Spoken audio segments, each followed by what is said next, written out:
Thank you.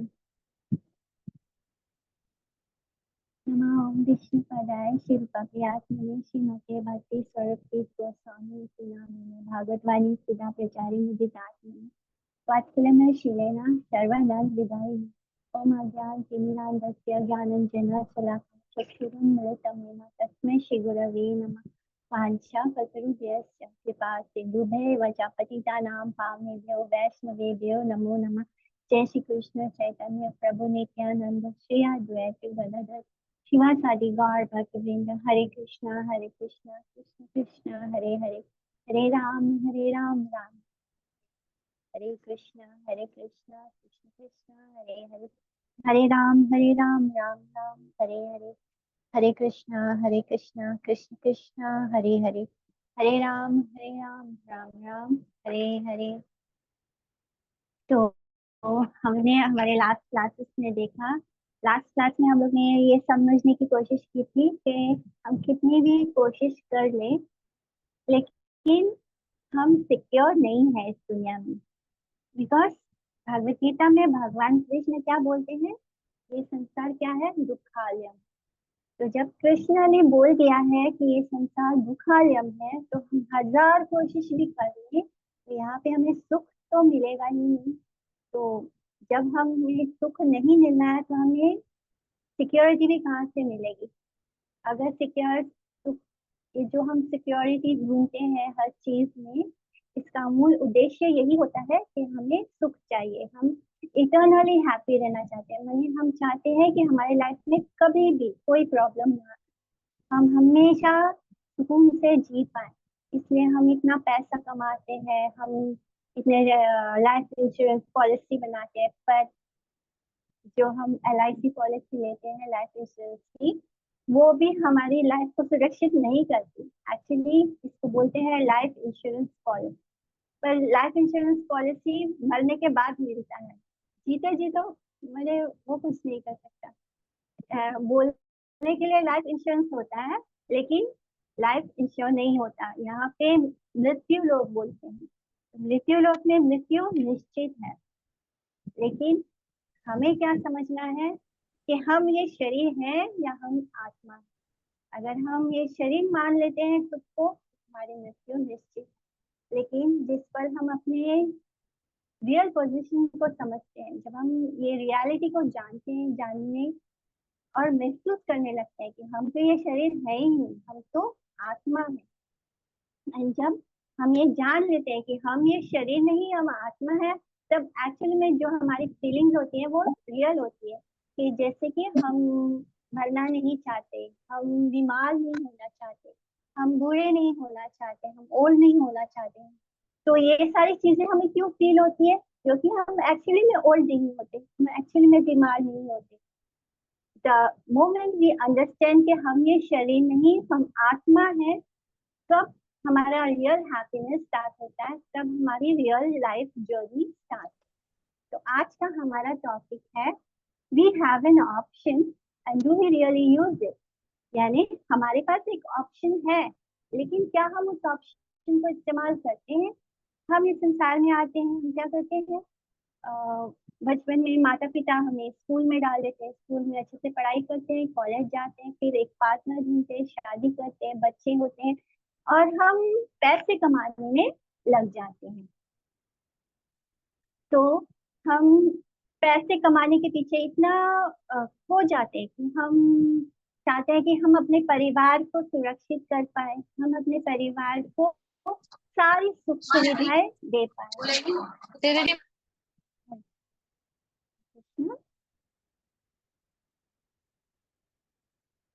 तो हम अपने परिवार को सारी सुख सुविधाएं देना चाहते हैं, उन्हें चाहते हैं कि सोसाइटी में उन्हें बहुत रिस्पेक्ट मिले, बहुत सम्मान प्राप्त हो।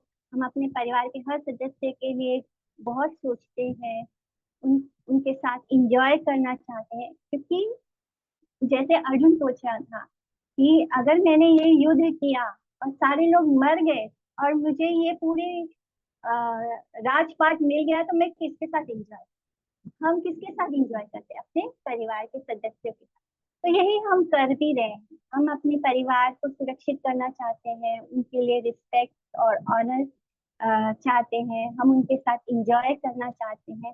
जितनी भी लग्जरीज हैं लाइफ में वो सब अपने पोजेस करना चाहते हैं। इसके लिए हम बड़ी बड़ी कड़ी मेहनत करते हैं।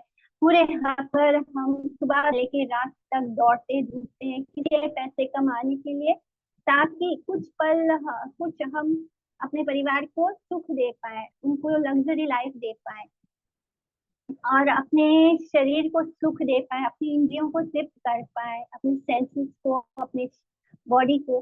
तो इन सब चीजों में, इन सब के दौड़ भाग में, दौड़ धूप में एक्चुअली हाँ, हमें ये बचपन से बताया ही नहीं जाता कि हमारे जीवन का एक्चुअल गोल क्या है। भारत भूमि में जन्म लेना ऐसे ही इतने सौभाग्य की बात है, लेकिन हम भारत भूमि में होने के बावजूद भारतवासी खुद इस अपना जो हमारा जो वेदों का ज्ञान है, जो हमारे पुराण है, जो हमें एक्चुअली में जो हमारा एसेट है, जो हमारा वेल्थ है, उसको हम लोग भूल चुके हैं। हम अपने रियल गोल को भूल चुके हैं। हम ये भूल चुके हैं कि हम यहाँ क्यों आए, हम इस संसार में क्यों आए हैं। तो इस रियल ऑब्जेक्टिव को जो हम भूल चुके हैं वो हमें पाना है। ये हमारा ऑप्शन है। यानी भगवान ने हमें दो ऑप्शन दिए, या तो हम अपने शरीर को तृप्त करने की कोशिश करें, अपनी इंद्रियों को, अपने सेंसेस को तृप्त करने की कोशिश करें, या फिर हम अपने ह्यूमन गोल को ढूंढकर भगवान को सेटिस्फाई करें। तो ये दो ऑप्शन हमारे पास है जो हम भूल चुके हैं। हम कृष्ण को भूल चुके हैं। कृष्ण भूलिया जीव भोग वांछा करे, यानी कृष्ण को भूलने के कारण ही हम क्या कर रहे हैं, हम इस संसार में भोग वांछा करते हैं। हम बहुत सारी चीजों को इकट्ठा करते हैं ये सोचकर कि ये चीजें हमें सुरक्षित करेंगी, ये चीजें हमें सुकून देंगी, ये चीजें हमें सुख देंगी और इसके कारण हमें कोई प्रॉब्लम नहीं होगा। हम इतने the main purpose behind earning money is के इससे हमारे लाइफ में कोई प्रॉब्लम नहीं है। बट ये जो गोल है ये अचीव नहीं होता। प्रॉब्लम्स आते ही रहते हैं, चाहे हम कितना भी धन संपत्ति इकट्ठा कर लें, हमारे लाइफ में प्रॉब्लम्स का आना बंद नहीं होता। तो जो ह्यूमन लाइफ का जो मेन पर्पस है वो क्या है, ह्यूमन बीइंग होने का मेन पर्पस क्या है, कि ये समझना कि के आमी, यानी हु एम आई, और भगवान इस दुनिया में हम क्यों आए हैं। कोई तो है जिसने ये सब कुछ बनाया है, एंड वो कौन है, यानी भगवान कौन है, हम उसको रियलाइज करने के लिए आए हैं। हम दोबारा वापस अपने उस स्पिरिचुअल धाम को वापस जाने के लिए आए हैं। और उसके लिए ये जो ह्यूमन बॉडी है ये बोट का काम करता है, एक नाव का काम करता है, जो कि भागवतम में आता है एक श्लोक जो कहता है कि हमारा ये शरीर क्या है, एक नाव के जैसा। भले ही ये शरीर जो है ये कुछ समय के लिए हमें प्राप्त हुआ है और छोटा जीवन हमें प्राप्त हुआ है, लेकिन जो चीज इस ह्यूमन बॉडी में पॉसिबल है वो किसी देवता के शरीर में पॉसिबल नहीं है, किसी दानव के शरीर में पॉसिबल नहीं है। हम स्वर्ग में भी जन्म ले लें तो वो पॉसिबल नहीं है। तो क्यों पॉसिबल नहीं है, वहां पे तो देवताओं को तो हम वैष्णो जन मानते हैं, विष्णु भक्त मानते हैं, फिर भी देवताओं के शरीर में रहकर हमारे लिए कृष्ण के धाम धाम जाना इम्पॉसिबल है। जो जो बेनिफिट हमें इस ह्यूमन बॉडी में मिलती है, जो ह्यूमन बॉडी में प्राप्त होती है, वो हमें देवताओं के शरीर पाने पर भी प्राप्त नहीं होगी, क्योंकि देवताओं को बहुत लंबी आयु प्राप्त होती है और उन्हें बहुत लग्जरी लाइफ मिलता है। क्योंकि हम यहाँ भी देखते हैं कि ह्यूमन बींग्स को जब हमें भगवान सारी सुख सुविधाएं देते हैं तो ऑब्वियसली हमें कृष्ण की याद नहीं आती, हमें मंदिर जाने की इच्छा भी नहीं होती। यानी जब हमारे पास सारी सुख सुविधाएं होंगे तो why will we remember Krishna, हम भगवान को क्यों याद। तो हम भगवान को कब याद करते हैं, जब हम पर कोई मुसीबत आती है, कोई मुश्किल आता है, तब हम कृष्ण को याद करते हैं। तो जो इस संसार में हर वक्त होता है, लेकिन अगर हमें स्वर्ग भी प्राप्त हो जाए तो वहां पे इतना लग्जरी लाइफ है, इतना इंद्रियों की तृप्त करने के लिए इतनी सुख सुविधाएं हैं कि हम वहां पे दोबारा भगवान के धाम जाने के बारे में नहीं सोचते, हम वहां पे इंद्रिय तृप्तियों में ही लगे रहते हैं। इसलिए ये चीज स्वर्ग लोक में भी देवता को भी नहीं प्राप्त, जो चीज हमें इस ह्यूमन बॉडी में आने के बाद प्राप्त होता है कि हम भगवान की भक्ति करके उनके धाम को वापस जा सकते हैं। तो ये हमारा एक्चुअल गोल है। हमारा गोल पैसे कमाना नहीं है, हमारा गोल फैमिली के लिए लग्जरी लाइफ इकट्ठा करना, उनके लिए रिस्पेक्ट ऑनर, ये सब कुछ टेम्पररी है। माने आप बुद्धि से सोचिए कि हम बार बार एक नया शरीर पाते हैं, नए माता पिता पाते हैं, नए रिश्तेदार पाते हैं, भाई बहन बंधु सब, हमें हर शरीर में एक नया सब मिलता है। लेकिन ये सब जैसे हम इस शरीर से बाहर निकलेंगे या आत्मा जब इस शरीर को छोड़ेगी तो ये सारे रिश्ते नाते खत्म हो जाएंगे। फिर हमने जिनके लिए इतनी मेहनत की, दिन रात एक करके इतना पैसा कमाया, इतना लग्जरी लाइफ, इतनी प्रॉपर्टी करी, उनके साथ वो ना हमें पहचानेंगे ना हम उनको पहचानेंगे। यानी सब कुछ एक ही पल में इस शरीर से हम बाहर निकलते हैं और सब कुछ खत्म, यानी कोई रिश्ता रहता ही नहीं। तो ये एक्चुअली में हमारे लाइफ का गोल नहीं है। हमारी लाइफ का गोल क्या है कि हम भगवान को जाने और अपना रिश्ता क्या है उनके साथ, उस चीज को जानकर उन तक कैसे पहुंचना है, वापस कैसे इस शरीर को यूज करके कैसे वापस हम जा सकते हैं धाम, ये समझना है। हम यहाँ पर समय और एनर्जी बर्बाद करने नहीं आए हैं। इस शरीर के लिए सुख जिताने में जो हम समय बर्बाद करते हैं इस संसार में, वो करने के लिए हम नहीं आए हैं। वो गोल नहीं है। ह्यूमन बॉडी प्राप्त करने के बाद वो हमारा एक्चुअल गोल नहीं है। तो इसको हम बहुत इंटेलिजेंट नहीं बोलते जब हम सिर्फ शरीर से जुड़े रिश्तों को और शरीर से जुड़े सुख को उसके पीछे जब भागने के लिए हम अपना पूरा जीवन खत्म कर देते हैं, और जब उस पूरे रिटायरमेंट के एज में आ जाते हैं तब हम काम से निवृत्त हो जाते हैं, लेकिन तब हमारा शरीर उस सब कुछ जो हमने कमाया है उसको भोगने के लायक ही नहीं रहता, क्योंकि हम बहुत सारे रोगों से ग्रस्त हो चुके होते। तो ये सारी चीजें देखकर एक इंटेलिजेंट व्यक्ति को समझ जाना चाहिए कि एक्चुअली में ये गोल नहीं है ह्यूमन लाइफ। तो जो हमने श्लोक किया था अभी कल, लब्ध्वा सुदुर्लभम इदम बहु संभवामि मानुष्यम अर्थदम अनित्यम अपि धीरा चूर्णम यतेता न पतेत अनुमृत्यु यावत् निश्रेयस्य विषया खलु सर्वथा स्यात्। यानी कितने कितने जन्मों के बाद, after many many birth and death, कितना बार जन्म, जितनी बार जन्म उतनी बार मृत्यु। तो हम लोग ने 84 लाख योनियों में ट्रैवल किया है, लेकिन ये 84 लाख योनि मतलब सिर्फ 84 लाख जन्म नहीं होता, ये अनगिनत जन्म। हर हर स्पेसिस में, हर योनि में कितने तरह के वेराइटीज होते हैं, हर वेराइटी में हमें जाना पड़ता है, फिर उस लाइफ साइकिल को पूरा करना पड़ता है, फिर उसके बाद एक ग्रेजुअली नया बॉडी मिलेगा। यानी एक एक योनि में भी हमें कितने कितने वेराइटीज ऑफ बॉडी में जाना पड़ता है, और उसके बाद after many many birth and many many death, यानी जितना बर्थ को मिल रहा है, जितना जन्म मिल रहा है, उतना उतना मृत्यु भी प्राप्त हो रही है। और इतने जन्म और मृत्यु के बाद जाके हमें ये ह्यूमन बॉडी प्राप्त होता है। ये बहुत बहुत दुर्लभ है, जो मानव शरीर है ये बहुत दुर्लभ है। और जब हमें ये प्राप्त होता है तो हमें इसको एक अपॉर्चुनिटी की तरह ग्रैब कर लेना है। यानी ये एकमात्र अपॉर्चुनिटी होता है, जब ह्यूमन बॉडी प्राप्त होता है तब वो एकमात्र अपॉर्चुनिटी होता है कि हम इस शरीर का इस्तेमाल करके अपने घर यानी भगवान के धाम को वापस जा सकते हैं। हमें अपने घर को वापस लौटना है। यहाँ पे हम सोचते हैं कि जब जब हम खुद को शरीर मानते हैं तब हम सोचते हैं कि ये हमारा एक घर है, ये परिवार है। लेकिन जैसे ही हमारी मृत्यु होती है, जैसे ही हम इस देह का त्याग करते हैं, तब दोबारा हम बेघर हो जाते हैं, दोबारा हम किसी और माता पिता के गर्भ में जाते हैं, फिर वापस माता का गर्भ कितना भयानक होता है, जैसे कि कोई नर्क हो।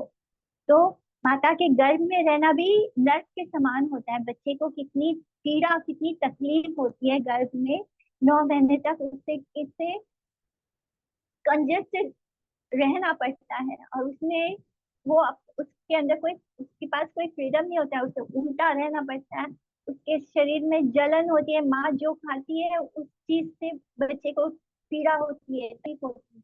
तो जस्ट इमेजिन, आपको किसी ने बांध लिया हो और आपको 9 महीने तक उस बंधे हुए पोजीशन में रहना है, और फिर आप कुछ अपनी इच्छा से कर नहीं सकते, तो वो एक नर्क के समान होता है। इसलिए कहते हैं कि आ, माता के गर्भ में हमें बार बार नहीं जाना है, जबकि हम इतने लाइफ में हर बार माँ के गर्भ में जाते हैं। तो ये सब चीजें हमें, जब हम एनिमल योनि में होते हैं तब हमें भोग, उसे भोग योनि कहा जाता है। उसमें हमें वो सारे इंद्रियों की तृप्ति की चीजें प्राप्त थी जो हमें इस ह्यूमन बॉडी में प्राप्त है। लेकिन लब्धवा तू दुर्लभ है। जो ह्यूमन बॉडी है वो बहुत ही रेयर है, बहु संभव है, यानी बहुत सारे जन्मों के बाद ग्रेजुअली हर हर स्पीसीज में, हर वेराइटीज में से गुजरने के बाद एक ह्यूमन बॉडी प्राप्त होता है। एंड तब मनुष्य, मनुष्य मीन्स ह्यूमन बॉडी। तो ये जो ह्यूमन बॉडी प्राप्त होता है ये अनित्यम है, तो अनित्यम है, यानी ये बहुत थोड़े समय के लिए हमें मिला है। फिर भी ये टेम्पररी होने के बाद भी ये हमें कृष्ण से मिला सकता है। ये हमें इस बार बार जन्म और मृत्यु के चक्र से मुक्त कर सकता है, जो कि हम पिछले जितने भी योनियां हैं जिसमें ये पॉसिबल नहीं था। या फिर हम दोबारा इस ह्यूमन बॉडी को प्राप्त करके दोबारा हम अपनी इंद्रियों की तृप्ति में लगे रहे। फर्क बस इतना होता है कि जो जानवर होता है उसके पास इतने सफिस्टिकेटेड तरीके नहीं होते। जैसे हमारे पास एक अच्छा बाथरूम होता है स्नान करने के लिए, हमारे पास एक अच्छा घर होगा, वो चीजें जानवर के पास प्राप्त नहीं है। लेकिन काम वही हो रहा है, जो जानवर करता है वो इंसान भी करता है, तो उसमें और पशु में कोई अंतर नहीं रह जाता। लेकिन अंतर ये है कि हमें भगवान ने बुद्धि दी, वो बुद्धि का इस्तेमाल करके हम भगवान को प्राप्त कर सकते हैं। इस हम कम से कम इतना तो सोचे कि हम क्यों बार बार मर रहे हैं, बार बार जन्म ले रहे हैं, बार बार हम बीमार हो रहे हैं। कम से कम इस बार हम इसमें से बाहर निकलने के बारे में सोचे, तभी हम जो इस शरीर को प्राप्त करने का हमारा लक्ष्य, हमारा गोल वो फुलफिल होगा। हमें बार बार उस 6 ट्रांसफॉर्मेशन से गुजरना पड़ता है, यानी हम जन्म लेते हैं, फिर थोड़ा ग्रो करते हैं, फिर उसमें थोड़ी देर रहते हैं, फिर वापस अपने बच्चों को जन्म देते हैं, और फिर बूढ़े होने लगते हैं, और फिर मृत्यु को प्राप्त होते हैं। यानी यही सेम चीजें हम बार बार करते हैं। अगर हम बार बार यही सब करते रहेंगे, माने पुनः पुनः चर्विता चर्विता नाम, जैसे कि भागवतम का ये श्लोक है, यानी हम जो चीज को चख चुके हैं उसको बार बार चख रहे हैं, हर जन्म में हम बार बार वही कर रहे हैं। जैसे कि गन्ना होता है, गन्ने को हमने चबाया, चूसा, फिर उसको थूक दिया, लेकिन फिर ऐसा लगता है कि नहीं नहीं अभी इसमें थोड़ा रस बाकी। तो हर जन्म में हम वही चीज कर रहे हैं, अपनी इंद्रियों को तृप्त करने के लिए बार बार हम जन्म लेते हैं, फिर स्कूल जाते हैं, फिर कॉलेज जाते हैं, फिर नौकरी ढूंढते हैं, फिर शादी करते हैं, फिर बच्चे होते हैं, फिर उनकी शादी करते हैं, फिर उनके बच्चे होते हैं, फिर वो स्कूल जाएंगे, फिर कॉलेज जाएंगे। ये कभी खत्म नहीं होने वाला खेल है। ये माया देवी का जो ये संसार है, इसमें ये कभी भी खत्म नहीं होगा। जैसे समय जो होता है वो कभी कभी बहुत ही क्रूअल होता है, यानी बहुत जैसे बच्चा जो है वो जन्म लेता है, लेकिन इस बात की कोई गारंटी नहीं है कि वो हेल्दी ही जन्म ले। तो ये कैसे होता है? ये हमारे प्रारब्ध कर्मों के कारण होता है। जैसे ही हम जन्म लेते हैं वैसे ही हमारे प्रारब्ध कर्मों का स्टार्ट हो जाता है। हमारा जो नया शरीर प्राप्त होगा हमें, वो हमारे इस जन्म के और पिछले कुछ जन्मों के कर्मों के कारण प्राप्त होगा। यानी इस जन्म में जो हमने कर्म किया है उसके अकॉर्डिंगली हमें एक नया, जिसके बाद जो नया शरीर मिलेगा वो मिलेगा। तो वो बीमार भी होता है, यानी इस बात की कोई गारंटी नहीं है कि जो बच्चा जन्म लेने वाला है उसका शरीर हेल्दी होगा या फिर उसके अंदर कोई जेनेटिक डिफेक्ट्स ना हो। तो समय जो है ये बड़ा बलवान है, ये हमारे साथ कैसा भी खेल खेल सकता है। चाहे हम कितने भी इन्वेंशंस क्यों ना कर लें, हम कितने भी इन्वेंशंस करके खुद को हेल्दी और यंग रखने की कोशिश ना करें, हम कितना भी फोर्स करें कि हम ओल्ड ना हो, लेकिन हम ओल्ड होने का जो प्रोसेस है उसको रोक नहीं सकते। हमारे पास कोई चॉइस नहीं है कि हम कभी ओल्ड नहीं होंगे। हम कितना भी वर्कआउट कर लें, जिम में जाकर हम जॉगिंग कर लें आउटडोर में, तो इस सब से क्या होगा, हम थोड़ा सा अपने आप को फिजिकली हेल्दी बना लेंगे, लेकिन हम ओल्ड एज को नहीं कंट्रोल कर सकते। We can not control old age. जो हमारी एजिंग हो रही है, जो समय भाग रहा है, वो उसे हम रोक नहीं सकते। हम एलोपैथिक मेडिसिन लेंगे, या हम होम्योपैथिक का चॉइस करेंगे, या हम आयुर्वेदिक मेडिसिन लेंगे, तो ये सारी चीजें हमारी लाइफ को थोड़ी सी हेल्दी बना सकती, पर ये हमारी एजिंग को नहीं स्टॉप कर सकती। इस बात की कोई गारंटी नहीं कि हमें कोई बीमारी नहीं होगी। यहाँ आजकल हम इतने सफिस्टिकेटेड तरीके से हम अभी, पुराने जमाने में क्या होता था, पहले के कुछ समय सालों पहले तक क्या होता था कि जब हम डॉक्टर को विजिट करते थे, तो वो हमें मेडिसिन लिख के दे देते थे हमें देख के। पर आजकल क्या होता है, हम बड़ी बड़ी फीस देते हैं, डॉक्टर्स के पास जाते हैं, वो हमें एक लंबी लिस्ट दे देते हैं कि ये टेस्ट आपको कराना पड़ेगा, यानी वो इमीडिएटली आपको मेडिसिन भी नहीं दे पाते। इतना सोफिस्टिकेटेड हो गया है सब कुछ कि अब वो डॉक्टर्स बिना किसी रिपोर्ट के कोई हमें मेडिसिन भी नहीं लिख पाते हैं।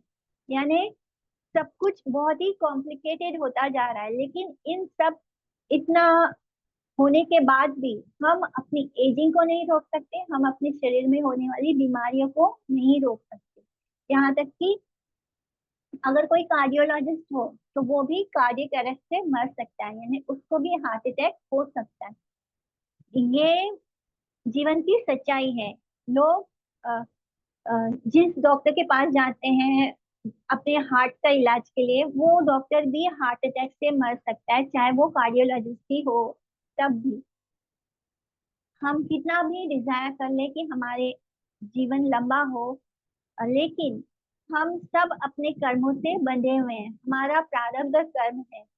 जब तक कि हमारा प्रारब्ध कर्म के कारण हमारा एक दूसरे के साथ कनेक्शन होता है कर्म के कारण, तब तक ही हम एक दूसरे का साथ दें। जैसे ही वो प्रारब्ध खत्म होता है, व्यक्ति शरीर को, इस देह को त्याग कर एक नई जर्नी में चला जाता है। कि चाहे ये संसार में लोग कितना भी इन्वेंशन कर ले, कितने भी मेडिसिन मैन्युफैक्चर कर ले, कोई भी चीज इसको नहीं बदल सकती। कोई भी भगवान के इस लॉ को नहीं बदल सकता। ये इस संसार का नियम है।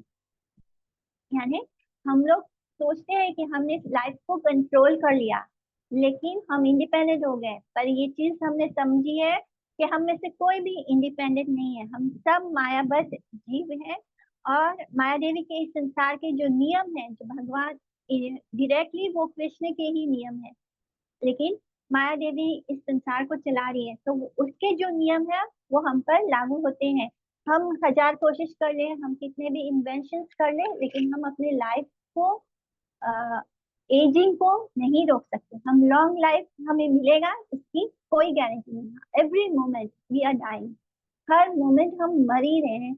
हमारा शरीर नया बदल रहा है, हम इसको महसूस नहीं कर पाते, लेकिन हर मोमेंट हमारे शरीर में जो सेल्स हैं वो नए हो रहे हैं, नए बन रहे हैं।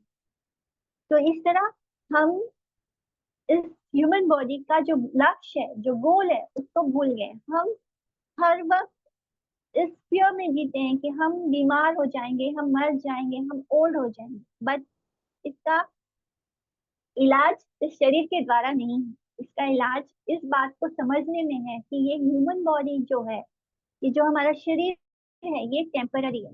जैसे कि मंकी का हो सकता है, डोंकी का हो सकता है, या एनी एनिमल, कैट और डॉग, सबकी तरह हमारा शरीर भी टेम्पररी है।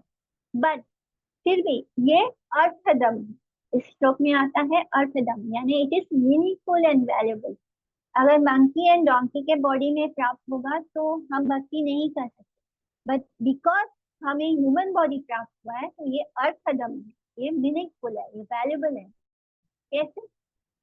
कि जो जानवर होता है, जो पक्षी होता है, वो अपने शरीर से जुड़े इंद्रियों, अपनी इंद्रियों की तृप्ति को एंजॉय करते हैं, यानी वो शरीर के सुख को एंजॉय करते रहते हैं।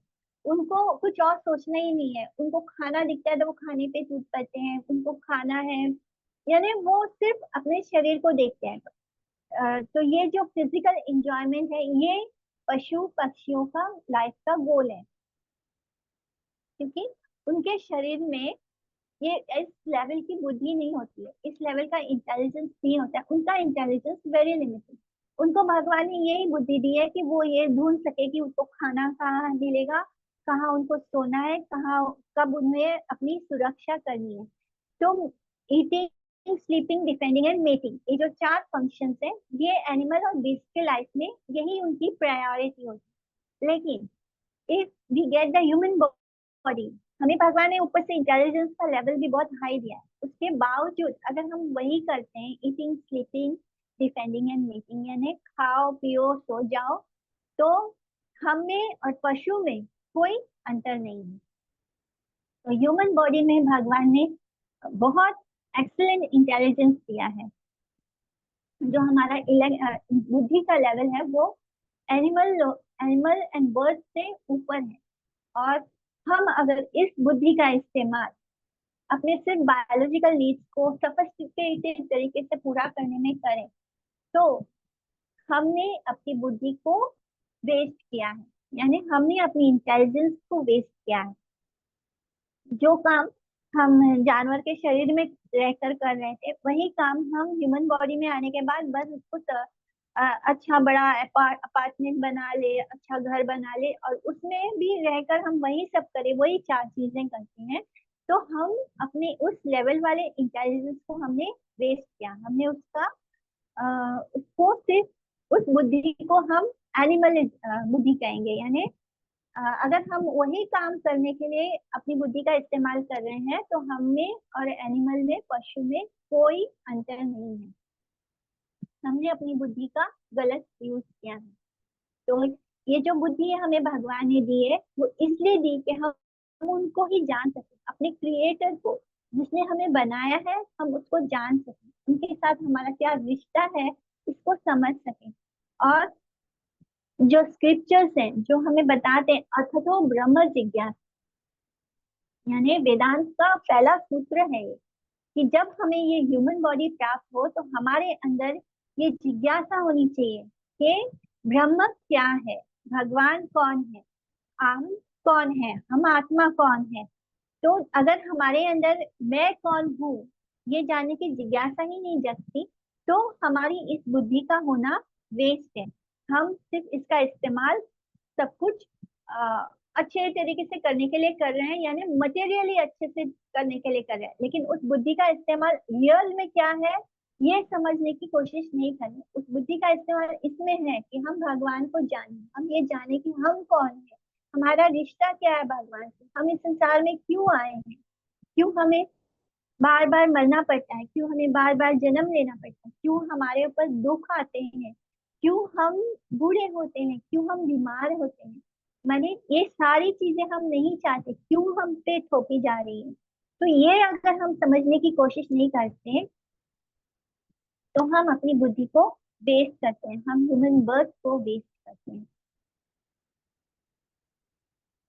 तो ये स्पिरिचुअल प्रोग्रेस पे हमें कब आगे बढ़, तो इस बारे में श्लोक कहता है, पूर्णम यतेता, यानी इमीडिएटली, जैसे ही आपको ये रियलाइज होता है कि आपका लाइफ का गोल क्या है, आपको वहीं से स्पिरिचुअल प्रैक्टिस स्टार्ट कर देना चाहिए। कभी कभी कुछ लोगों को लेट हो जाता है जानने, लेकिन कभी कभी लोग बचपन में ही जान लेते हैं कि उनके जीवन का गोल क्या है।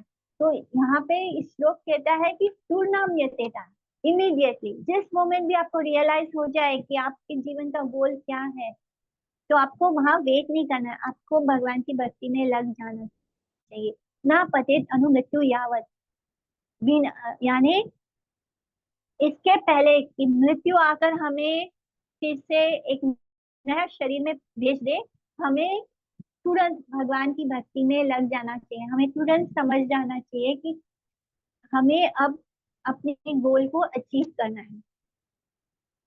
जैसे कि श्रीमद् भागवतम में प्रहलाद महाराज एक चाइल्ड डिवोटी हैं, बहुत छोटे से 5 साल के प्रहलाद महाराज भगवान नरसिम्हा देव से प्रार्थना करते हैं, और उनके इस प्रेयर्स में वो क्या बोलते हैं, कौमार आचरित प्रज्ञा, राइट फ्रॉम द चाइल्डहुड, यानी बचपन से ही। तो ये आप सब माता पिताओं का ये फर्ज है कि आप बचपन में ही बच्चों को भगवान के बारे में बताएं, उनको बताएं कि उनको ये ह्यूमन बॉडी क्यों प्राप्त हुआ है, क्यों हमें भगवान की भक्ति करनी है, क्यों हमें यहाँ पे समय नहीं बर्बाद करनी है, हमें ओल्ड एज तक नहीं रुकना है। ओल्ड एज में क्या होता है, हम देख नहीं सकते, हम चल नहीं सकते, हम बोल नहीं सकते, हमारी दिमाग हमारा बुद्धि काम करना बंद कर देता है, हमें बार बार मेमोरी लॉस होना शुरू हो जाता है। जैसे कि जब लोगों को पैरालिटिक अटैक होता है, बेड रिडन हो जाते हैं, बिस्तर से उठ भी नहीं पाते हैं, तब वो बूढ़े लोग क्या बोलते हैं कि हमें चार धाम की यात्रा करवा दो। यानी तब उन्हें पता चलता है कि अब तो मृत्यु करीब है। तब उन्हें भक्ति थोड़ी समझ आएगी, तब उन्हें थोड़ी समझ आएगा कि हमें भक्ति क्यों करनी है। वो सिर्फ उस वक्त उनको, जब सामने मृत्यु का भय नजर आने लगता है, तब उनको भगवान के दर्शन करने हैं। लेकिन अगर ये चीज हम बचपन से ही बच्चों में डाल दें तो उन्हें इस भय से नहीं मुक्त हो जाएंगे। हम जब जानते हैं कि हमारा हम ये शरीर छोड़ के भगवत धाम जाएंगे तो हमें मृत्यु का भय नहीं होता, हमें जीवन का भय नहीं होता, इस जीवन को जीने से भय नहीं लगता, क्योंकि हमें पता है जीवन बहुत सरल है। क्योंकि हमने इसको कॉम्प्लिकेटेड बना लिया, हमने बहुत सारी अनगिनत चीजों को अपने जीवन का लक्ष्य बना लिया। अगर ये हम समझ जाए कि हमारे जीवन का लक्ष्य केवल भगवत प्राप्ति है, भगवान को प्राप्त करना ही हमारे इस ह्यूमन बॉडी का लक्ष्य है। हमारे जीवन का लक्ष्य अच्छी नौकरी, एक नौकरी अच्छी करते हैं, फिर वो छोड़ के फिर दूसरी नौकरी, फिर ये वो, यानी हम बहुत सारी चीजों को अपनी लाइफ का गोल बना लेते हैं, जिससे कि हमारा समय बर्बाद होता है और हम हर वक्त डर और भय में जीते हैं। क्योंकि हमारे अंदर मृत्यु का भय होता है, हमें हर वक्त कुछ ना कुछ खोने का डर होता है। बट अगर आप छोटे बच्चों को बचपन से ही ये बता दें कि उनके जीवन का लक्ष्य भगवान है, भगवान उनको फियरलेस बना देंगे, उनका जीवन पूरा आगे आने वाला उनका पूरा जीवन वो बहुत ही स्ट्रांग होकर जिएंगे, वो कभी भी टूटेंगे नहीं, वो कभी भी बिखरेंगे नहीं। जैसे कि आजकल होता है, लोग तुरंत सुसाइड करने पहुंच जाते हैं। तो ये सब इसलिए हो रहा है क्योंकि हमने अपने लक्ष्य को गलत दिशा में दे दिया है। हम ये हम सब कुछ कर सकते हैं, भगवान नहीं बोलते कि आप पढ़ाई मत कीजिए, आप स्कूल मत जाइए, आप नौकरी मत कीजिए। भगवान ने अर्जुन को भी युद्ध भूमि में यही कहा था, जब अर्जुन कहता है कि मुझे ये सब नहीं चाहिए, मैं सब छोड़ के संन्यास ले लूंगा, भिक्षा मांगूंगा, तो भगवान क्या बोलते हैं कि आपको कुछ नहीं करना, आपको युद्ध किसके लिए लड़ना है, मेरे लिए लड़ना है। यानी हम जो कुछ भी कर रहे हैं, जब हमें ये लक्ष्य मिल जाता है कि हमारे जीवन का लक्ष्य भगवान को प्राप्त करना है, भगवान के धाम जाना है, तो सब चीजें हम जो कुछ भी अपने लाइफ में कर रहे हैं वो सब चीज एक दिशा में आ जाती है। यानी हम पढ़ाई भी कर रहे हैं स्कूल की तो वो हम कृष्ण के लिए कर रहे हैं, हम नौकरी कर रहे हैं तो कृष्ण के लिए कर रहे हैं, हम खाना बना रहे हैं तो कृष्ण के लिए कर रहे हैं, हम गाना गा रहे हैं तो हम कृष्ण के लिए गा रहे हैं। तो जब हमारे जीवन का लाइफ एक दिशा में हो जाता है, एक गोल को अचीव करने में हो जाता है, कृष्ण को अचीव करने में हो जाता है, तो ढेर सारी हमारी एंजाइटी अपने आप खत्म हो जाती है। हमें कुछ छोड़ना नहीं है, हमें कोई अपने लाइफ को छोड़ के, घर छोड़ के हमें जंगल में जाकर नहीं रहना, हमें हर चीज को इस तरह कर देना है कि वो चीज हम कृष्ण के लिए कर रहे हैं। तब हम सही दिशा में चलते हैं, तब हम ह्यूमन लाइफ को सही दिशा देते हैं। तो इस तरह प्रहलाद महाराज बोलते हैं कि हमें बचपन में 5-6 साल की उम्र से ही हमें भक्ति शुरू कर देनी चाहिए। तो सोचिए, हम सब में से बहुत सारे लोग इतने फॉर्चुनेट नहीं थे, हमारे माता पिता ने हमें बचपन में नहीं बताया, लेकिन आप सब अपने बच्चों को बताइए कि हम हमें जो ये ह्यूमन बॉडी प्राप्त हुआ है वो क्यों हुआ है। और जब हमारा गोल केवल ये हो कि हमें कृष्ण को प्राप्त करना है, तब लाइफ में सारी चीजें कृष्ण के अकॉर्डिंगली अरेंज हो जाएंगी, सब कुछ वही रहेगा लेकिन वो कृष्ण के लिए हो जाएगा। एंड व्हेन वो कृष्ण के लिए हो जाएगा तो हमारे लाइफ में जो एंजाइटी और डर है, हर वक्त जो हम भय में जीते हैं, एंजाइटी में जीते हैं, वो हमेशा के लिए खत्म हो जाएगा, हमारी लाइफ फियरलेस हो जाएगी। इससे ज्यादा अमेजिंग क्या है कि हम क्या करते हैं, जैसे कि बच्चे 6-7 साल की उम्र में क्रिकेट खेलना शुरू कर देते हैं। आ, हाँ, छोटे छोटे बच्चों को हम चाइल्ड लेबर भी देखते हैं, भले गवर्नमेंट ने इसको रोक के रखा हुआ है, किंतु हम देखते हैं कि छोटे बच्चे ट्रेन में देखते हैं, बच्चे कुछ ना कुछ सामान बेच रहे होते हैं, बूट पॉलिश करते हैं। आजकल तो ट्रेन में चढ़ते ही आपको बहुत सारे बच्चे दिख जाएंगे कुछ ना कुछ बेचते हुए। तो ये सब कुछ भले ही अकॉर्डिंग टू लॉ अलाउड नहीं है बच्चों को, लेकिन बच्चे ये सब कर रहे हैं। लेकिन अगर वही बच्चा भक्ति करना चाहे तो माता पिता उसको प्रोत्साहन नहीं करते। जबकि हमें बचपन में 5-6 साल की उम्र से ही बच्चों को भक्ति सिखा देनी चाहिए। उन्हें बता देना चाहिए कि उनके जीवन का लक्ष्य क्या है और कैसे हमें अपने जीवन की हर चीज कृष्ण के को गोल बनाकर करनी है। हमें कुछ छोड़ना नहीं है, हमें सब कुछ करना है, हमें पढ़ाई भी करनी है, हम जो बनना चाहते हैं वो भी बनना है, लेकिन वो सब कुछ हमें कृष्ण को लक्ष्य करके बनना है। यही हमारे जीवन का गोल है। तो लोगों की विचारधारा बहुत उल्टी होती है। वो सोचते हैं कि जब वो ओल्ड हो जाएंगे, जब वो यंग होंगे, तब वो अपने इंद्रियों को तृप्त कर लेंगे, माने अपने सेंसेस के लिए जो इंजॉयमेंट है वो करेंगे। लेकिन जब वो ओल्ड हो जाएंगे, जब पूरी तरह से बेकार हो जाएंगे, तब हम भक्ति करेंगे, जो कि इम्पॉसिबल है। जब आप देख नहीं पाएंगे, सुन नहीं पाएंगे, समझ नहीं पाएंगे, जब आपकी बुद्धि चलना काम करना बंद कर देगी, जब आपकी याददाश्त कमजोर हो जाएगी, तब आप कैसे भगवान को जानेंगे, तब आप कैसे भगवान को याद कर पाएंगे? जबकि हमारा लक्ष्य है कि हम 24 घंटे में एक क्षण के लिए भी कृष्ण को ना भूलें। तो ये चीज ओल्ड एज में कैसे पॉसिबल होगी? तो ये सोच को हमें बदलना है। हमें इस बात को छोड़ना है कि खलु सर्वथा स्यात्, यानी ये जो सेंस एंजॉयमेंट है ये हर बॉडी में हमने जिया है। हमें अ, जितने भी 84 लाख योनियों में जितने भी हमें शरीर मिले हैं, उन सब में हमने अपनी इंद्रियों को तृप्त कर लिया है, उसको करने की अब कोई जरूरत नहीं। इसलिए बचपन से ही भक्ति कर लेनी चाहिए, भक्ति को स्टार्ट कर देना चाहिए। तो इस तरह हमें मटेरियल ऑपुलेंस के पीछे नहीं भागना है। ये सब कुछ डेमी गॉड्स को भी, यानी देवी देवताओं के पास भी अवेलेबल है। उनके पास तो बहुत हाई लेवल की लग्जरी लाइफ, लेकिन जो ह्यूमन बींग्स हैं, इनको भगवान ने अ, अ, भगवान ने हमें ह्यूमन बॉडी देकर ये अपॉर्चुनिटी दिया है कि हम उनको पा सके, उनको समझ सके। इसलिए हमें एक शुद्ध जीवन जीना है।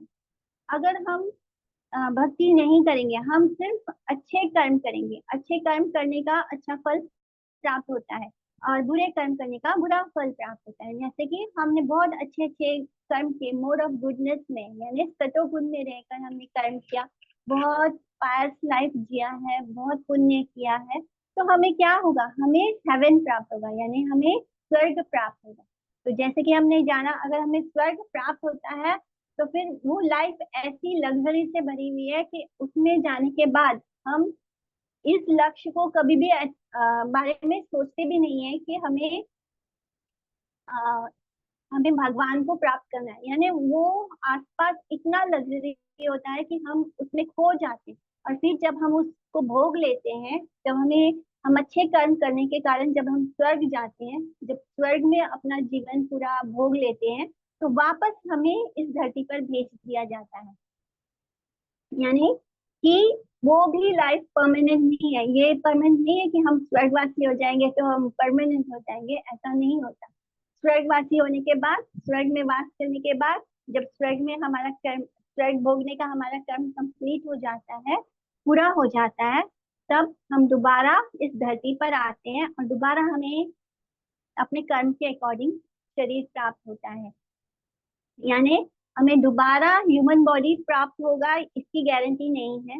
हमें जो कर्म किया है उसके अकॉर्डिंग ही हमें एक नया बॉडी प्राप्त होगा, या हम वापस लौट के इसी धरा बन यहाँ से जन्म और मृत्यु के चक्र से मुक्त नहीं होंगे। अगर हम बहुत बुरे इंसान हैं, बहुत बुरे कर्म करते हैं, तो क्या होगा, हमें नर्क प्राप्त होगा। लेकिन नर्क प्राप्त होने के बाद भी क्या होगा, वापस हम जन्म और मृत्यु के चक्कर में फंसे रहेंगे। यानी चाहे हम अच्छा कर्म कर ले, चाहे हम बुरा कर्म कर ले, लौट के बार बार यही आना है। यानी इसी मटेरियल वर्ल्ड में हम घूमते रहेंगे, एक के बाद एक अनदर बॉडी मिलता रहेगा। तो इसलिए भगवान ने अर्जुन को भी यही एडवाइस किया था कुरुक्षेत्र के युद्ध में, कि जो भी वो कर रहा है, जो भी युद्ध वो कर रहा है, क्योंकि अर्जुन एक क्षत्रिय है और क्षत्रिय का धर्म है युद्ध करना। इसी तरह एक, अगर आप स्टूडेंट है तो आपका धर्म है पढ़ाई करना, अगर आप कुछ कोर्स कर रहे हैं तो आपका धर्म है वो कोर्स करना। यानी भगवान कहते हैं आपका जो धर्म है वो कीजिए, लेकिन fix your mind on me, अपना मन मुझे दे दो। मन मना भवा मत भक्तो, यानी अपना मन मुझे दे दो, अपनी बुद्धि मुझे दे दो। हमें जो करना है वो हम करते हैं, लेकिन वो हम कृष्ण के लिए कर रहे हैं, ये सोचकर जब हम करते हैं तो वो काम अपने आप कृष्ण कॉन्शियस हो जाता है। इस तरह जब हम अपना मन कृष्ण में लगाएंगे और जो काम कर रहे हैं उसको करेंगे, ये सोच के करेंगे कि ये हमें कृष्ण ने यहाँ भेजा है, हम ये कृष्ण के लिए कर रहे हैं, तो ये हमें हर वक्त कृष्ण के साथ कनेक्ट रखेगा, जिससे कि जब हमारा अंत समय होगा, जब हम इस शरीर को छोड़ने वाले होंगे, तब हमारा जो कॉन्शियसनेस होगा वो कृष्णा कॉन्शियस होगा।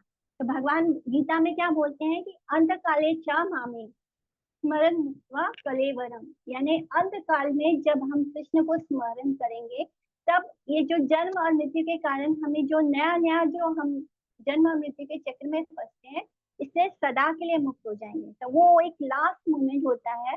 अगर हमने अंत अंतिम श्वास जो हम ले रहे हैं, उस श्वास में अगर हमने कृष्ण को याद कर लिया, तो हम जीवन और मृत्यु के जो चक्र है, 84 लाख योनि का जो चक्र है, उसको हम तोड़कर कृष्ण के धाम अपने घर वापस लौट पाएंगे। इसलिए भगवान बोलते हैं कि जो भी काम हम कर रहे हैं, जो भी हम, हमारा कोई भी ड्यूटी हो सकता है, हम प्रोफेसर हो सकते हैं, हम साइंटिस्ट हो सकते हैं, हम डॉक्टर हो सकते हैं, हम टीचर हो सकते हैं, यानी जो भी हमारा प्रोफेशन, हम स्टूडेंट हो सकते हैं, हम जो भी है, हम हाउस वाइफ हो सकते हैं, कुछ भी हो सकते हैं। हम जो भी हमारा पोजीशन, हम उसमें रहकर भगवान की भक्ति कर सकते हैं। हम अपने काम को कृष्णा कॉन्शियस बना सकते हैं, हम जो काम कर रहे हैं उसको कृष्णा कॉन्शियस बनाकर हम उसमें उसको कृष्ण के लिए कर रहे हैं, ऐसे सोचने से हर वक्त हम कृष्ण को रिमेम्बर करेंगे। ये जो प्रोसेस है, ये जो हम पूरी जीवन करेंगे, तब कहीं जाके लास्ट मोमेंट पे मृत्यु शैया पे, यानी जब हमारा अंतिम श्वास होगा, तब हम कृष्ण को याद कर पाएंगे। अगर हमने सारा जीवन सिर्फ अपनी इंद्रियों को तृप्ति में करने में लगा दिया, हम सिर्फ अच्छा खाना खाने में, किसी किसी को खाने पीने का बहुत शौक होता है, तो उसको मरते वक्त भी वही चीज का रिमेम्बरेंस होगा। जो चीज हम पूरा जीवन करते आए हैं, अगर कोई बिजनेस कर रहा है, उसको शेयर मार्केट में क्या हो रहा है उसके दिमाग में लगातार वही चलता रहेगा, तो अंत समय में भी उसको शेयर मार्केट ही दिमाग में आएगा। तो ये चीज हमें बदलनी है अपने लाइफ में। हम जो कर रहे हैं वो हमारा एक काम है, इस बॉडी को मेंटेन करने के लिए हम वो काम को कर रहे हैं, लेकिन दैट डजंट मीन कि हम अपने ह्यूमन बॉडी लाइफ को का जो गोल है उसको खो दें। हमें ये जो मानव देह प्राप्त हुआ है, इसका लक्ष्य है कि हमें भागवत धाम को जाना है, अपने घर वापस जाना है और भगवत प्राप्ति करनी है, यानी कृष्ण को प्राप्त। तो इस शरीर के साथ जुड़ा हुआ जो भी चीज है वो हमें कंटिन्यू करना है, लेकिन वो करते वक्त ये रिमेम्बर करना है कि हम जो कुछ भी कर रहे हैं वो कृष्ण के लिए कर रहे हैं। हम घर में लाडी पोछा भी करते हैं, अगर हम झाड़ू भी करते हैं, तो ये सोच के कीजिए कि ये घर कृष्ण का है, क्योंकि ऑब्वियसली ऐसा क्या है जो कृष्ण का नहीं है। घर हो, फर्नीचर हो, हर चीज तो कृष्ण की है, कृष्ण ने ही दिया है हम। तो जब हम ये समझ जाते हैं कि सब कुछ कृष्ण का है, and whatever we are doing, हम जो भी कर रहे हैं वो कृष्ण के लिए कर रहे हैं, तो ऑटोमेटिकली वो चीज कृष्णा कॉन्शियस हो जाती है। इट डज नॉट मीन कि हम चोरी करें, हम गलत काम करें, उसको कृष्णा नहीं सैंक्शन करते हैं। माने इसका मतलब बस इतना है कि हम जो अपना नॉर्मल लाइफ जी रहे हैं, वो सब कुछ हम उसको डाइवर्ट करके उसको सही लक्ष्य दे सकें। हमारा जीवन का लक्ष्य ही कृष्ण को प्राप्त करना है। अगर हम इस बात को जान सके, समझ सके, तो हम अपनी डेली लाइफ को इस तरह मोल्ड कर ले कि हम हर वक्त जो कर रहे हैं उसमें कृष्ण को रिमेम्बर कर लें। तो क्या होगा कि अंत समय में हम कृष्ण को याद कर सकते। तो इस हरि नाम की यही महिमा होती है। क्यों हम बार बार बोलते हैं कि आप सब लोग चैंटिंग कीजिए, आप लोग रिपोर्ट दीजिए, चैंटिंग रिपोर्ट। इसलिए आप लोग को फोर्स कर रहे हैं कि ये जो हरे कृष्ण महामंत्र है जो हम जपते हैं, ये हम घर में काम करते हुए बोल सकते हैं। कुछ भी हम चलते फिरते उठते सोते जागते हरे कृष्णा बोल सकते हैं। तो जब हम हरि नाम करते हैं, यही एकमात्र हरि नाम है जो हम हर वक्त कर सकते हैं, आराम से कर सकते हैं। इसमें कुछ हमें रिमेम्बर भी नहीं करना पड़ता। और इसको भगवान ने बोला है कि ये कलयुग के लिए ये सबसे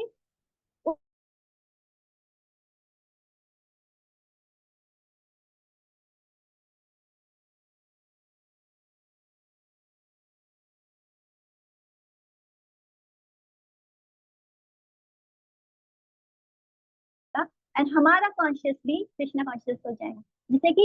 जैसे कि हम जो काम करते हैं वो अंत समय में हमें वही याद आने वाला है। अगर हम हरि नाम करेंगे,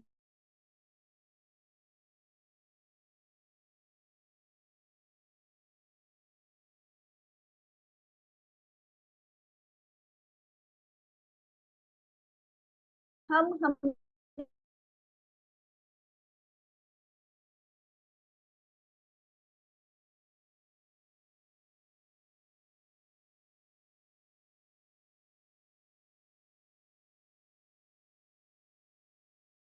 डांस करना है। इस तरह हम हरे कृष्णा महामंत्र का जप करके अपने बहुत सारे लाइफ के प्रॉब्लम्स को सॉल्व कर सकते हैं।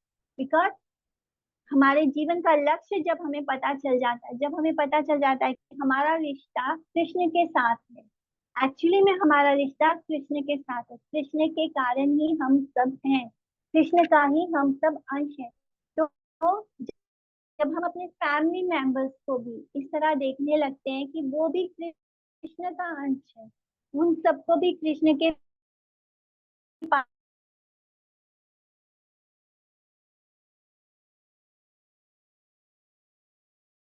करते हैं, जब हम सबको कृष्ण के पास ले जाने की प्रेरणा करें। और कभी कभी हम ऐसे भी परिस्थिति में होते हैं कि हमारा परिवार हमारे साथ नहीं होता इस, क्योंकि वो उसके पास इतनी स्वीकृतियां नहीं होती जिसके कारण वो कृष्ण को समझ सके। तो तब हमें पेशेंस रखना है। हमें कोई भी इंटरनली हमें कोई भक्ति करने से नहीं रोक सकता। कोई हमें, अगर हमारे मन में हरे कृष्ण महामंत्र चल रहा है, अगर हमारे मन में कृष्ण कृष्ण कृष्ण चल रहा है, तो कोई भी उसको देखकर हमें रोक नहीं सकता। हमें मन से, अपने कॉन्शियसनेस से कृष्ण भक्ति करनी है, कृष्ण कॉन्शियसनेस में रहना है। यही इस कलयुग में क्यों हरि नाम खेलने के लिए बोला गया, क्योंकि जो कलयुग है इसमें हमारे पास बहुत छोटी आयु होती है। जब सतयुग था तब हजारों हजारों साल लोग खड़े होकर तपस्या करते थे, क्योंकि उनका जीवन 10,000 साल से भी कहीं ज्यादा होता था। वो 60-70,000 ईयर्स तक खड़े खड़े रह के तपस्या करके भगवान को प्राप्त करते थे। उसके बाद आता है त्रेता युग। त्रेता युग में वो लोग यज्ञ करते थे, तो वो यज्ञ भी बहुत सारी हाई लेवल जड़ी बूटियां होती थी, और देवताओं के जो पुरोहित होते थे वो लोग आके वो यज्ञ परफॉर्म कराते थे। लेकिन इस कलयुग में कोई देवता लोग से आएगा नहीं, और यहाँ पे जो पुरोहित है वो इतने परफेक्ट नहीं है। कलयुग में कोई भी इतना परफेक्ट नहीं है कि वो सही तरीके से यज्ञ के जो मंत्र है उनका उच्चारण कर सके। ना ही हमारे पास इतने सारे सामग्री, शुद्ध सामग्री है। अभी तो हमने जंगलों को भी खत्म कर दिया, तो हमारे पास उतने आयुध नहीं, उतना जो हर्ब्स होते थे, जो प्योरिटी होती थी हर्ब्स की, वो नहीं है। अगर वो चीज प्योर नहीं होगी तो जो यज्ञ होता है वो एक्सेप्ट नहीं होता। इसलिए कलयुग में यज्ञ भी जो हम करते हैं उससे सिर्फ धुआं होता है, खुशबू आएगी अच्छी अच्छी, लेकिन वो यज्ञ कभी भी सफल नहीं होता। यज्ञ केवल हरिनाम यज्ञ, हरिनाम संकीर्तन यज्ञ बोला गया है कलयुग के लिए, क्योंकि हमारे पास उस लेवल के पुरोहित ही नहीं है जो उस यज्ञ को संपन्न करा के उसको सक्सेसफुल करा सके। और जो द्वापर युग है, द्वापर युग में भगवान की मंदिर में जो पूजा अर्चना होती है वो करने के लिए बोला गया। वहां पर भी जो पूजा अर्चना होती है उसके लिए भी हमारे पास बहुत परफेक्शन नहीं है। अभी भी मंदिरों में पूजा अर्चना बहुत नियमों से होता है, लेकिन फिर भी हम उस परफेक्ट नियम को नहीं फॉलो करते। द्वापर युग में कैसे होता था, लोग जब पूजा अर्चना करते थे मंदिरों में, तब सुबह से लेकर शाम तक जो पूजा होती थी नियमों के अनुसार होती थी, और रात को भगवान साक्षात दर्शन देते थे मंदिर में। तो जो कि इस कलयुग में नहीं होता, तो कलयुग में ये भी पॉसिबल नहीं है। इसलिए बिकॉज कलयुग जो है इसमें हमारी जो लाइफ है बहुत छोटी हो गई है। भले ही हम 100 साल पकड़ के चलते हैं, लेकिन 100 साल हम कहाँ जीते हैं, हम 70 तक पहुंचते पहुंचते ही हमारी लाइफ खत्म होनी शुरू हो जाती है। तो हमारे पास समय इतना छोटा है, उस समय में भी हम दिन रात दौड़ा भागी करते हैं नौकरी के लिए, पढ़ाई के लिए। तो कहाँ हमारे पास समय है कि हम कुछ यज्ञ कर सकें, कोई तपस्या कर सकें, कुछ बैठ के पूजा पाठ कर सकें, बहुत मेडिटेशन कर सकें। ये सब कुछ कलयुग में पॉसिबल नहीं है। थोड़ी देर आंख बंद करते हैं तो दिमाग में क्या क्या चलना शुरू हो जाता है, एक पल के लिए भी मन शांत नहीं होता। यहाँ तक कि जब हम हरे कृष्णा महामंत्र बोलते हैं, शुरू शुरू में ऐसा होता है कि मन इधर उधर भागना शुरू कर देता है। तो लोगों को डर लगने लगता है कि हम हरे कृष्णा महामंत्र कर रहे हैं फिर भी हमारा मन गलत गलत चीजों में जा रहा है। तो यहाँ पे समझना होगा कि ये जो मन है ये बहुत गंदा हो चुका है। बहुत बहुत जन्म लिए हैं हमने, जिसके कारण हम लोग सिर्फ अपने इंद्रिय तृप्तियों में लगे रहे, चाहे हम बर्ड्स हो, बीस्ट हो, हम मंकी हो, डोंकी हो। हम लोग ने क्या किया है, सिर्फ शरीर को खाना पीना सोना बस यही किया है। तो इससे क्या हुआ है, ये मन पे धूल जम गई है, ये बहुत गंदा हो गया है। जब हम लोग शुरू में हरे कृष्णा महामंत्र स्टार्ट करते हैं तब क्या होता है, हमारे मन में बहुत सारे जो, जैसे कि आप समझ लो एक कमरा है, कमरा बहुत दिनों से बंद पड़ा है, बहुत धूल से भर गया है। जैसे हम झाड़ू उठाते हैं और झाड़ू मारते हैं तब क्या होता है, वो जो धूल होता है वो पूरे कमरे में उड़ना शुरू हो जाता है, हम खांसना शुरू कर देते हैं क्योंकि नाक में जा रहा होता है। तो ये क्या होता है, ये शुरुआत होती है जब हम हरे कृष्ण महामंत्र शुरू करते हैं। जब आप लोग स्टार्टिंग में स्टार्ट करेंगे तो जो धूल है, जो हमारे हृदय में जो गंदगी जमी है, चेतो दर्पण मार्जनम बोलते हैं, यानी ये जो हमारी चेतना है, हमारे कॉन्शियसनेस में जो बहुत जन्मों के कारण धूल जम गया है, हम बॉडीली कॉन्शियसनेस में रह रहे हैं बहुत ज्यादा, तो जिसके कारण हम खुद को शरीर मानते हैं। तो ये जो धूल, बहुत जन्मों का धूल उस कमरे में जमा हुआ है हमारे कॉन्शियसनेस में, जैसे ही हम हरे कृष्णा महामंत्र जप करना शुरू करते हैं तब क्या होता है कि वो कमरा में हमने थोड़ा झाड़ू लगाया, यानी महामंत्र ने थोड़ा अपना इम्पैक्ट करना शुरू किया, तो वो धूल उड़ना शुरू हुई, यानी जो बुराइयां बैठी हुई थी वो उड़ना शुरू कर देती हैं। तो वो विचार हमारे मन में आना शुरू होते हैं। इसका मतलब ये होता है कि वो हमें छोड़ कर जा रहे हैं। हमें ये बात समझना होगा कि वो सारे जो बुरे विचार आ रहे हैं, ऐसा लगता है हमें, वो एक्चुअली में वो आ नहीं रहे हैं, वो हमें छोड़कर जा रहे हैं। तो ऑब्वियसली जो छोड़ के जा रहा है तो वो दिखाई देगा, वो महसूस होगा ना कि हाँ ये चीजें अब जा रही हैं। तो इसको पॉजिटिवली लेना है। महामंत्र करते हुए जो भी विचार आ रहे हैं वो एक्चुअली में वो सारे बुरे विचार छोड़कर जा रहे हैं। धीरे धीरे वो हमारा हृदय का जो कमरा है वो क्लीन होता जा रहा है। थोड़ा धूल उड़ेगा, थोड़े विचार आएंगे, लेकिन वो विचार हमें छोड़कर, वो बुराइयां हमें छोड़कर हमारा पीछा छोड़कर जा रही हैं। एंड धीरे धीरे हम उस हृदय के कमरे को पूरी तरह साफ कर लेंगे, और तब हम कृष्ण को रियलाइज करेंगे। तब हमें पता चलेगा कि हमारा जो एक्चुअल में रिलेशनशिप था वो कृष्ण के साथ था, और वो कृष्ण ही हमारे एक्चुअल में सबसे बेस्ट फ्रेंड है। भगवान बार बार भगवद गीता में बोलते हैं कि हम उनके मित्र हैं, भगवान हमको अपना बेस्ट फ्रेंड बोलते हैं। तो ये बात तभी रियलाइज होगी जब हम धीरे धीरे हरि नाम करना शुरू करेंगे, और उससे घबराएंगे नहीं। जब हमारे मन में गलत विचार आएंगे तो उससे घबराना नहीं है, उसको पॉजिटिवली देखना है कि वो विचार आ नहीं रहे हैं, वो विचार हमारे हृदय में थे, वो निकल के अब बाहर जा रहे हैं। हम अपने हृदय को क्लीन कर रहे हैं, साफ कर रहे हैं। तो इसको हमें स्टार्ट करना है अपने ह्यूमन गोल को प्राप्त करने के लिए, यानी कि भगवत धाम जाने के लिए, कृष्ण को प्राप्त करना। तो यहाँ पे आज का टॉपिक हम फिनिश करते हैं। किसी को कुछ क्वेश्चंस हैं, डाउट्स हैं? हरे कृष्णा। ठीक है, तो हम क्लास को अभी यहीं पे एंड करेंगे। और आज के क्लास में हमें जाना कि हमें हरे कृष्णा महामंत्र का जप स्टार्ट करना है। तो अभी तक जिन जिन लोगों ने नहीं स्टार्ट किया है हरे कृष्णा महामंत्र, वो प्लीज स्टार्ट कर दीजिए, क्योंकि इससे ज्यादा सरल और भगवान हमको और कुछ नहीं दे सकते। जितने भी बाकी के योग थे उनमें बहुत मेहनत करनी पड़ती थी भगवान को पाने के लिए, बहुत ज्यादा मेहनत करनी पड़ती थी।